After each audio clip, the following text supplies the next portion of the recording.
Hi, Jeremy here, Modern Vitality. In today's video, I'm going to be sharing with you my top 3 medicinal mushrooms for Candida. Now, Candida is a fungal infection, so we get sometimes conflicting information about mushrooms.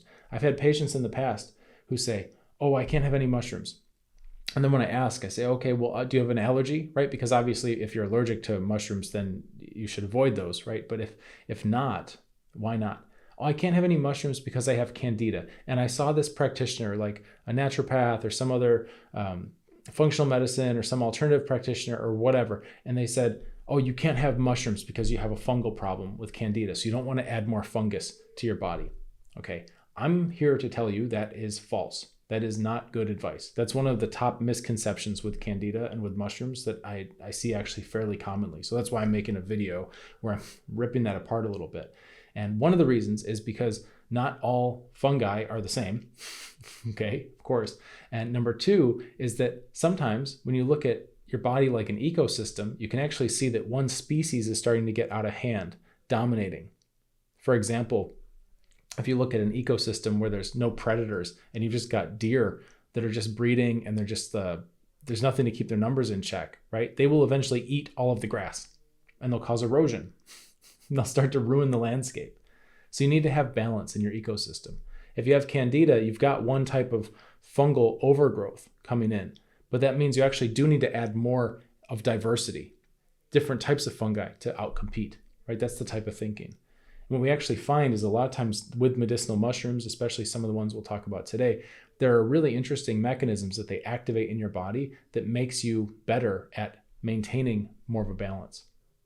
So some of the fungi compete in nature too, right? Which is they're growing underground. They have mycelium. They've got these like invisible roots. And along the mycelium, they're bumping into other fungi. So they develop a pharmacy, a chemical arsenal that is antifungal, some of them. Isn't that interesting? A lot of these fungi can have specific antifungal traits because they're competing with other types of fungi. So don't be limited when you have Candida. What you don't want to do with Candida is feed it. Right? And Candida doesn't eat other mushrooms. Candida eats sugar, right? So that's a big thing to keep in mind.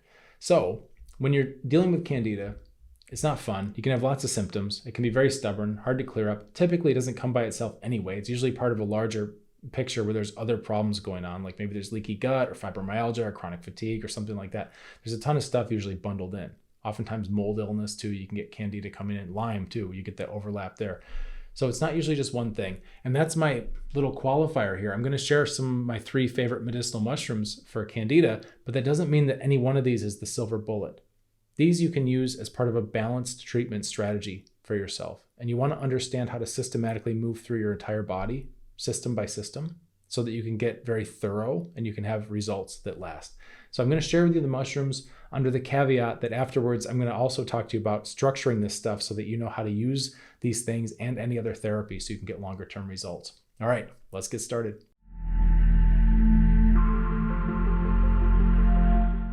So let's take a look at our top 3 medicinal mushrooms. And just know, of course, this is not medical advice. I'm not your doctor. You're a responsible adult and you're here to learn more information. And you can, of course, talk to your doctor about your specific situation.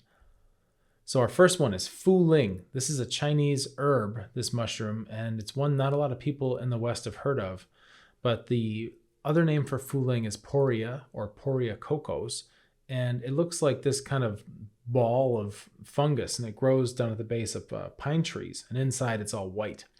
And in Eastern medicine, we say this herb drains dampness. Now, why is this important?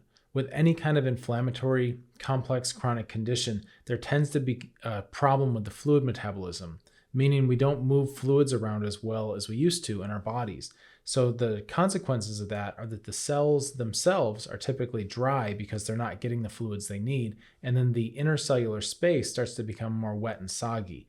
Now, this is something where a lot of pathogens try to encourage this in our body, this kind of pooling, because they tend to like it wet. Especially mold is a famous one for this, breaking down the sodium-potassium pumps and creating more of a swampy, soggy environment. Especially on the face, if we start to get puffy under our eyes, or we start to get a softer jawline, or we're just retaining water, the face gets puffy. That's one of the easiest places to see this, but it's of course happening throughout the whole body. The fluid metabolism goes off. So fu ling is a very commonly used herb in Eastern medicine to help drain that dampness out without dehydrating people. Modern research is also showing fu ling has some antiviral properties, which is important if you're dealing with any kind of hidden pathogen in the context of a complex chronic health condition. There are also some antioxidant properties that can help prevent the stress on your body from oxidation, which is usually happening because your body's hunting down some kind of pathogen, right? We're getting that oxidation effect.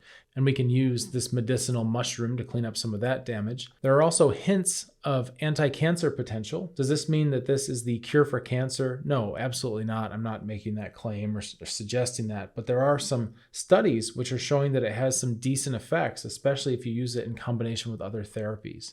And again, this would likely have to do with the immune function of this herb.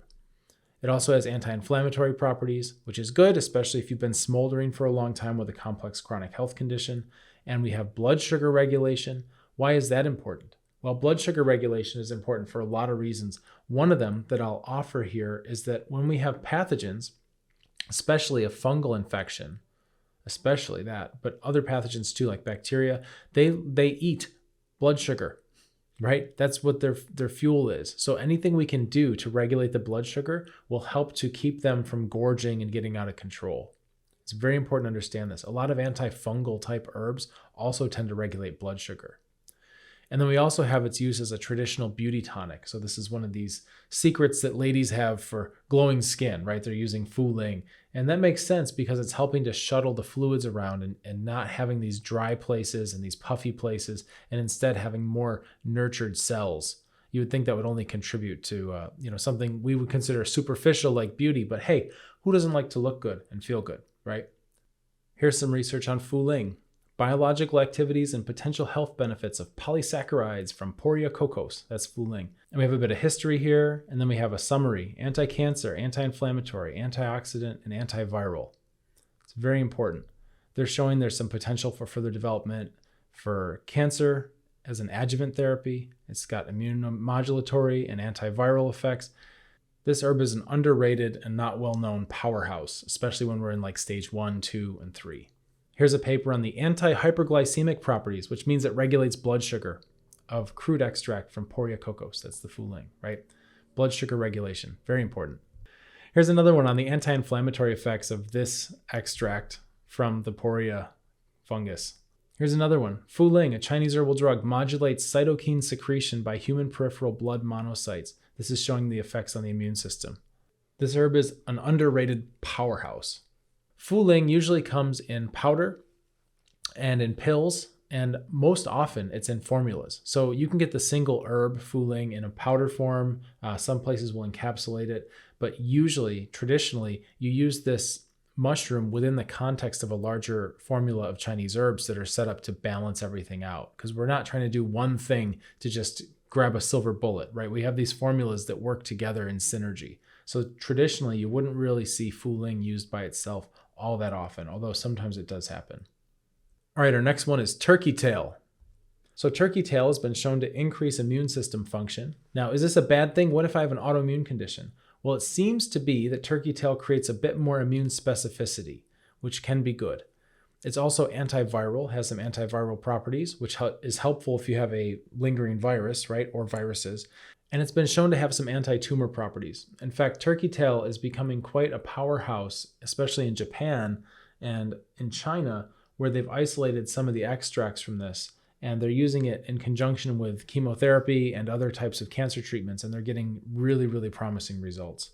When we start looking into medicinal mushrooms, it's helpful to understand that there are different types of fungus out in nature. And a lot of the medicinal mushrooms are the type that grow on trees or decaying wood. And it's really quite interesting because what you'll have is the mycelium, which are basically like the roots. It's the thin, thready strands of root material that are inside of the decaying log. And then you'll have the actual fruiting body, which are the pretty mushrooms that we see coming out. Now that mycelium is going in and it's decomposing the wood. These types of mushrooms tend to have a very special skill set for creating enzymes to help them break things down. They can break down very hard things, just like we can't just eat a tree. We don't have the enzyme capacity to eat wood for the most part, but these mushrooms do. They have this enzyme capacity. So what else they've been looking to do with these is train them to break down pollutants. And turkey tail is one of the more promising mushrooms for this. So the mycelium has in its DNA the recipe for all kinds of enzymes. They can break down all kinds of stuff. And when you put them in the right environment, they'll start to activate that part of their DNA and start to make new enzymes. So it's really quite interesting because if you're looking at these medicinal mushrooms, oftentimes we harvest the fruiting bodies. Like I go out with my kids in the forest and we'll harvest turkey tail and we'll make a tincture and a double extraction. We just cut off the actual little mushrooms there.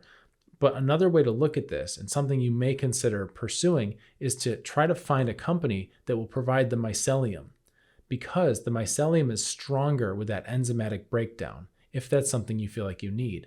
This is where we have more of a capacity to start to break down pollutants that shouldn't be in our system, that shouldn't be in our ecosystem, and shouldn't be in our body system. It's really quite interesting because these mushrooms are nature's way of handling problems. And when we have all these toxins coming at us in the modern world, we need to have new solutions to help offset some of this. And I'm talking about things like microplastics, pesticides, heavy metals, like all the pollutants, nanoparticles, maybe the mushrooms are a way to go with that too. All these new pollutants that we're being exposed to, this is the remediation team. Interestingly, I found a study, which I'll show you in just a minute, about fermented substrate. And what that means is they took samples of the wood, right? Just the wood. And they saw if that had any effect on people's bodies, on their immune system and different factors they're measuring. And then they took examples of the actual mycelium from the mushroom and to see how that would affect people's bodies. And then there was a third section, which is the fermented substrate, which is the wood that's been basically kind of chewed on by the mycelium, which is fermented because it's starting to break it down. And it turns out that the wood, once it becomes fermented by the mycelium, actually has some healing capacity too in terms of immune support. So you may want to try to find a company that will provide mycelium or fermented substrate as part of their turkey tail product. And that's if you need to break down more like toxins that are deep in your body. I would consider that. And let's consider it a little bit hypothetical, but I do have research to back this up. Here's some research on turkey tail. Anti-inflammatory activities of the chemical constituents isolated from Trametes versicolor. That's the turkey tail, Trametes. And we have a whole pile of very pretty little molecules. And we can see the effects on nitric oxide and TNF-alpha and interleukin-6, which shows that we're going to have some immune modulating capabilities here. Here's an interesting one I found. This is an extract from turkey tail, and they've been finding people who are taking opioids like morphine for pain, for example, for arthritis in this study, they can start to build up a tolerance, and you can actually use turkey tail to reset that tolerance. Isn't that interesting? Upregulates the level of beta endorphin, reduces the level of interleukin-1, nitric oxide, and PGE2. So fascinating. These mushrooms, I'll tell you, there's a ton of research on this stuff. I'd encourage you to do your own and start digging around because you're going to find quite a wormhole. These are very dynamic mushrooms. They have a lot of actions in the body. Here's another one. The mycelium of the Trametes versicolor mushroom and its fermented substrate. So remember I told you that they digest wood, and in order to do that, they excrete enzymes that can break down the wood. And then we also can see what happens if we take some of the wood that's been fermented. That also has a medicinal effect. So here they have a nice little drawing of what the mycelium look like inside the log and then the actual fruit body coming out. So you can get an image of that. And what they did in this study that I found very interesting is they've now compared just the plain old substrate, right? Whatever they're growing it on by itself. And then they have also, when you add the turkey tail mushroom and they grow the mycelium in there, and now you have the mycelium itself, and then you also have fermented substrate. So they did basically a 3-arm exploration here comparing these 3 substances. And for the most part, the initial substrate was the control because it didn't have much of an effect. There was one example where it had some effect, but that's kind of interesting and odd. And surprisingly, the fermented substrate showed up to be medicinal as well.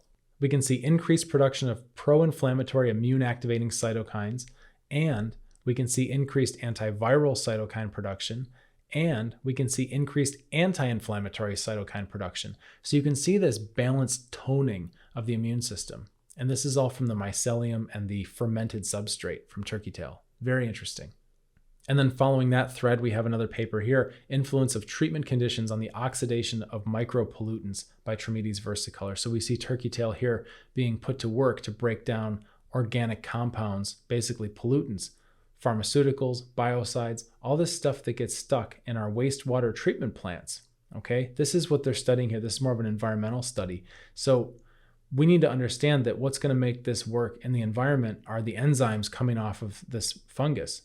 So if we have these things in our bodies as well, could we theoretically use this fungus and its enzymes to help break those down? Can we clean up our own internal pollution? Very interesting. There are so many of these. Here's one more. Trametes versicolor, that's the turkey tail, modifies human fecal microbiota composition. What does that mean? It means it's cleaning up the gut microbiome. Check this out.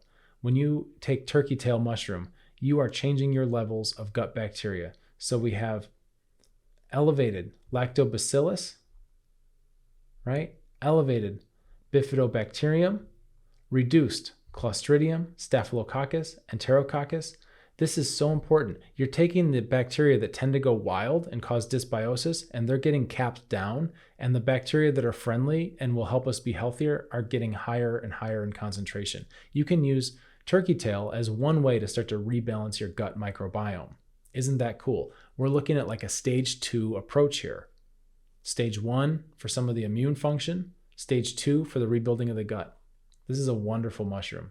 Turkey tail often comes in powders. You can get it powdered, you can take it in capsules, and tinctures are quite common. And with tinctures, it's usually going to be a double extraction. So you don't want to just have a tincture that's just an alcohol extraction of just the mushrooms in alcohol. You want to, if you're going to make it yourself, or if you're going to look at someone who has made it, it should be a double extraction, which means that the mushrooms have soaked in alcohol for a good amount of time, 2 to 6 weeks, something like that. And then the mushrooms have then been taken out and then boiled. And then the liquid from the boiling is mixed with the alcohol extraction. So that way you've got all the alcohol-soluble active ingredients and you've got all the water-soluble active ingredients mixed together. So you should see a double extraction. Okay, there's my hot tip for turkey tails. Number 3, lion's mane. Lion's mane is not only a beautiful mushroom, but it's also getting quite a lot of publicity right now because it's showing potential with neurogenesis. And this is a big deal. What is neurogenesis? It means nerves regrowing.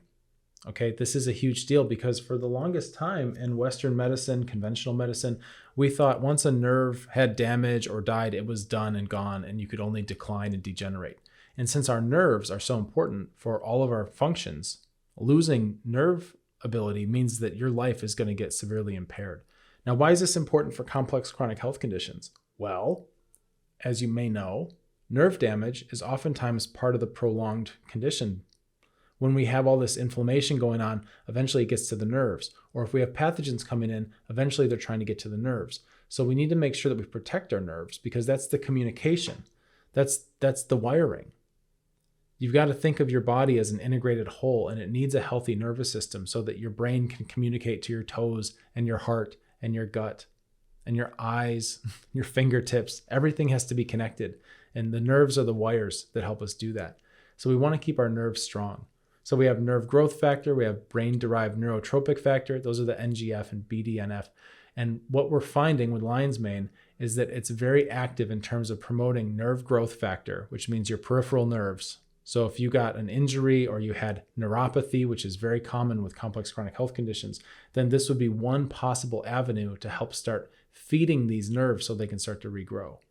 And the BDNF, the brain-derived neurotropic factor, is what helps our brain and our central nervous system grow new cells and form new connections. And people are talking a lot about neuroplasticity, which is the ability of the brain to kind of rewire itself and adapt to new environments and learn. And BDNF helps a lot with that. And lion's mane can help promote that. So lion's mane is massive, totally massive. And when we start looking at this, we may think, wow, I should start this right now. Well, maybe. But what I would say is, fit lion's mane into a 4-stage process is probably going to come in around stage 3 or stage 4, where we're already done with stage 1 and stage 2, where we've cleared out a lot of the inflammation and the pathogens. And now here comes lion's mane to help clean up and build the nervous system back. We also see it helping with mood and cognition, which of course, if it makes your brain better and stronger, it's going to give you a better chance of having a good mood, and it's going to improve your cognitive abilities. Like your brain will fire better if it's, physically there. We're also seeing some hepatoprotective capabilities of lion's mane, and hepato means liver. So these are liver protective functions, which is good because if we've been dealing with complex chronic health conditions for any period of time, the liver has been taking a beating as it's tried to get all this stuff out of the body that doesn't belong there. So we want to rebuild the liver. And this is one of many tools we can use to do that. Lion's mane keeps going though.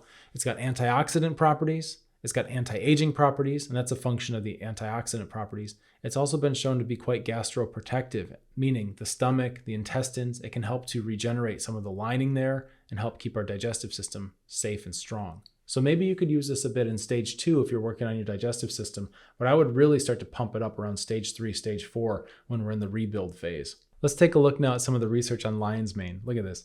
The reported health-promoting properties of the mushroom fruit bodies, mycelia, and bioactive pure compounds include antibiotic, anti-carcinogenic, anti-diabetic, anti-fatigue, anti-hypertensive, anti-hyperlipidemic, that means takes cholesterol down, anti-senescence, that means senescence is when we decline as we age, so it helps us age better without declining, cardioprotective, hepatoprotective, liver protective, right? Nephroprotective, kidney protective, and neuroprotective properties, and improvement of anxiety, cognitive function, and depression. This thing is a powerhouse.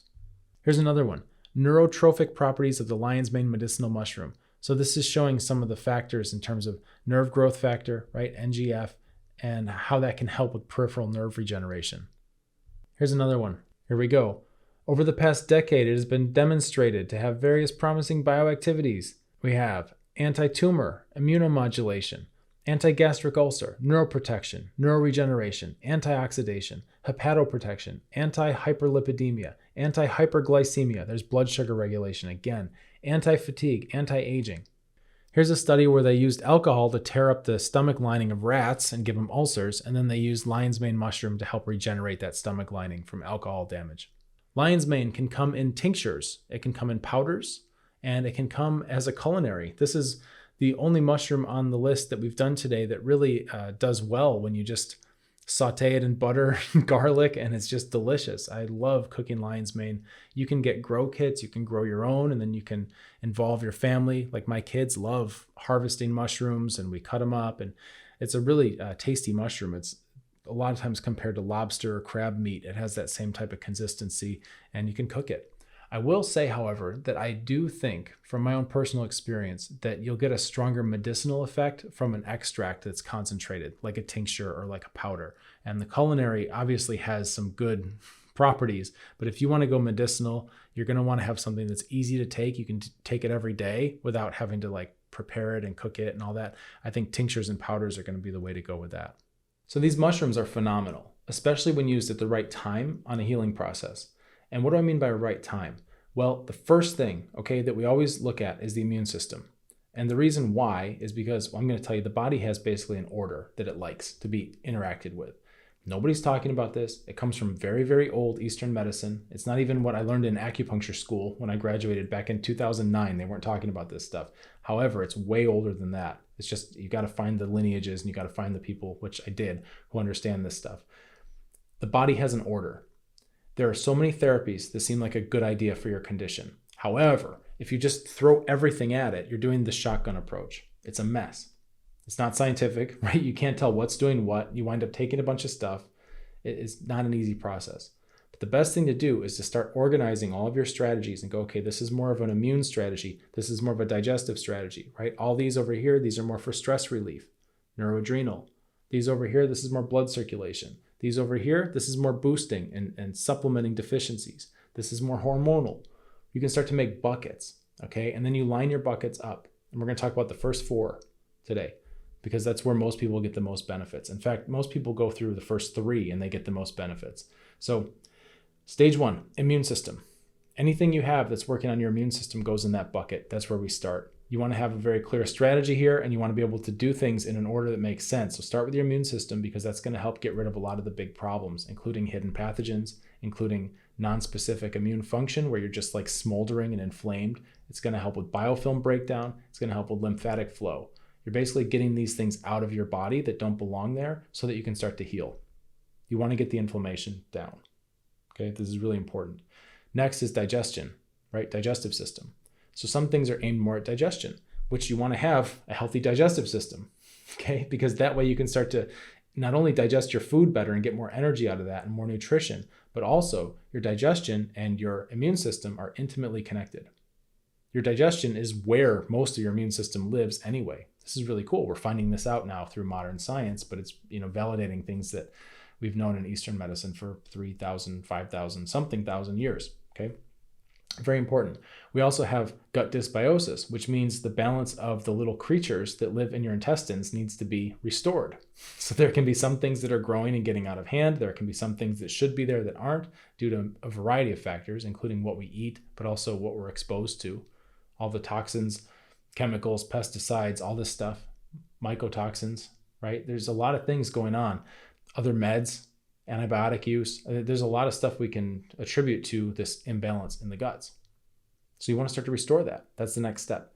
Stage 3, neuroadrenal, stress time. Okay, this is where we get going with the way our mind is working, the way our nervous system is working, the way we handle stress. If we feel neurologically overwhelmed, if we feel like we have a very close trigger, right? When little thing happens and it's like, whoom, we get so, stressed out.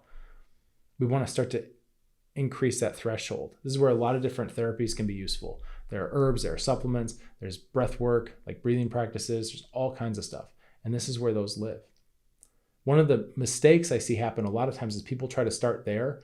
We go, oh, it's mind over matter. I healed my mind. But really, it becomes very difficult. For example, like if you've got a bunch of parasites and heavy metals in your body, it becomes very difficult to will that stuff out.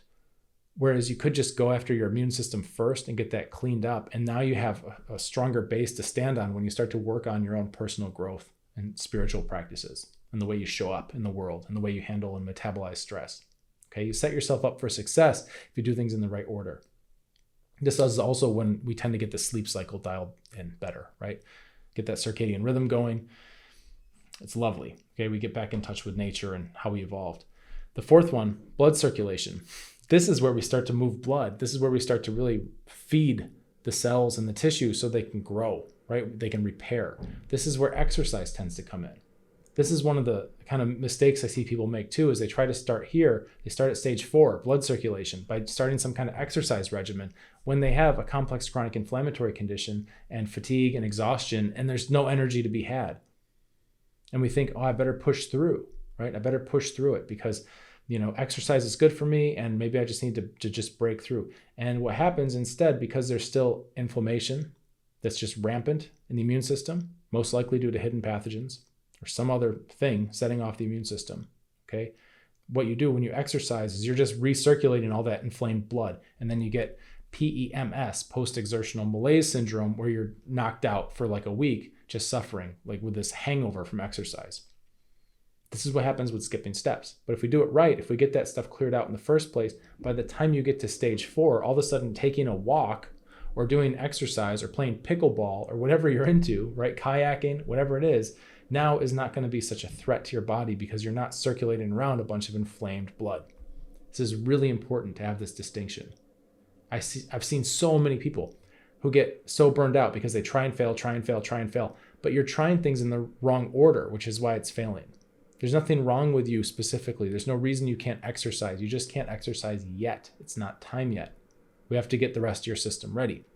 Okay, so those are stages 1 through 4. So whatever you're doing, whatever therapies you're using, you want to start to examine that. And you want to start to understand, what system am I working on now? What system am I emphasizing with this? And can I make sure that before I'm working on exercising or working on my stress relief or whatever it is, that I've started with stage 1 with my immune system? Can I make sure that? Okay, it's really, really important. When you go in the right order, just like a combination lock, when you go in the right order, then it opens, right? It opens up, it expands, your world gets bigger. If you go in the wrong order, you're just going to be, trying to bang your head against the wall while you're trying to bust into a locked door. It's a whole different deal.